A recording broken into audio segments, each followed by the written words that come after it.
I was seated on my desk today, ready to make some trades at the beginning of the month, the beginning of a new week, and the market started dropping sharply, quickly.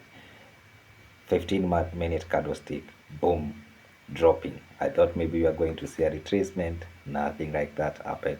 It dropped so quick and so fast, and you're probably asking yourself what really happened, because over $785 million was wiped off the crypto market, the crypto market cap. So yes, also it decreased to less than $3 trillion, and the tension is still there up to now. But the most important question is what next, and what caused this dump? Because some are saying it's manipulation and all that. But let me explain this to you. See, in the previous video, we talked about a possible market crash and how the stocks have been overvalued. Yeah, but this video wants us to focus on something different. Yeah, you realize after Bitcoin went down at the crypto market, dumped, the likes of gold surged, um, silver went to its all-time high, and we know definitely when there's when gold is surging, it means people are putting their money in the safe haven asset, yeah, and uh, and removing their money from the most volatile assets, the likes of crypto. True. But we want to understand what exactly happened today. But for us to understand this, we need to look at what's happening in the uh, board, Japan government bonds market, because you realize that the market started falling during that session, the Asian session, yeah. But you come to realize, or to be surprised rather, that this is something serious than most people can imagine.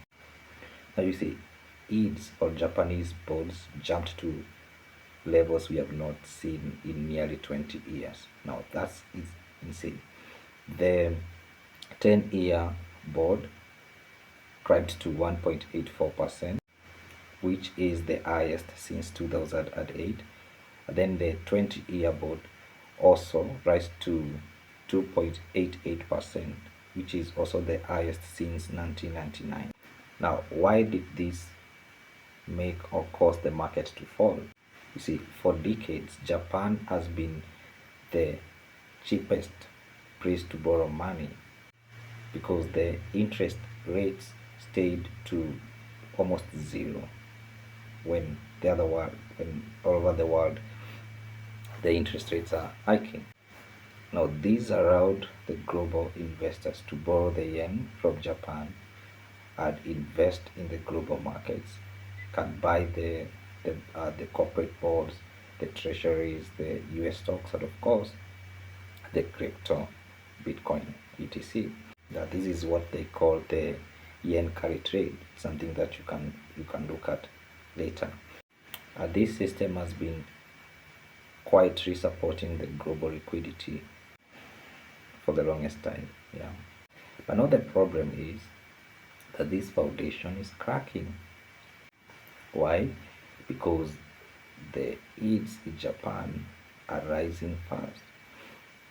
And when these happen, the expects the Bank of Japan to increase the interest rates, which is expected to happen on December 19th.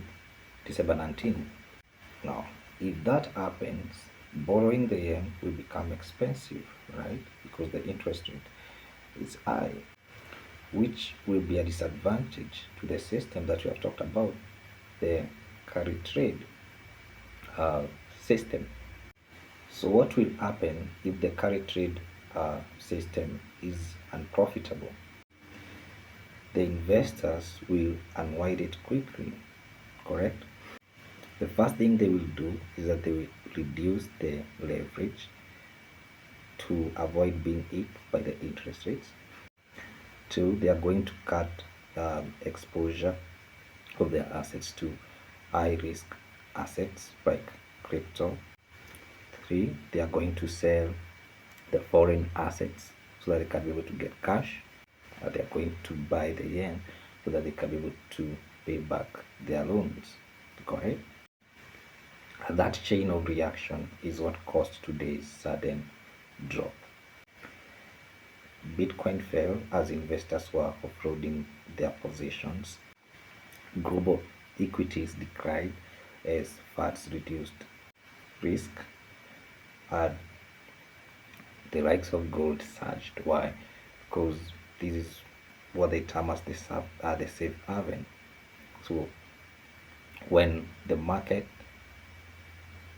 is in a lot of uncertainty, people tend to put their money in gold and silver, but mainly gold. Yeah. Now remember this, that Japan is the largest foreign holder of the US treasuries. Recently, we saw China has been reducing its holdings. The US is running massive deficits and it wants to borrow more, right? And as well, the global yields are already under pressure. Now, what does all this imply? If the Japanese yields keep rising, this is what will happen. The money will start flowing back to Japan. Yeah. The Japanese investors then going to take this money and they are going to buy very few foreign assets. That means liquidity is going to be drained from the global markets. That's why today's sell was very fast and widespread. So it was not just about crypto only. It was a global liquidity shock that was originating from Japan. Now, the next important question you need to ask yourself is, what does it mean? What does this mean for Bitcoin and crypto in the short term? Sorry, I have a cold, but I hope you can hear me.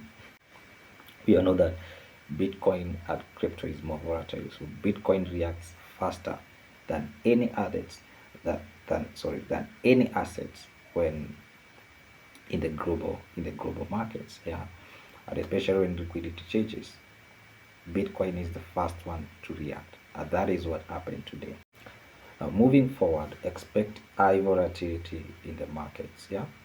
Now more forced selling is possible. Remember, the market is also in the fear levels. Yeah, let me put it.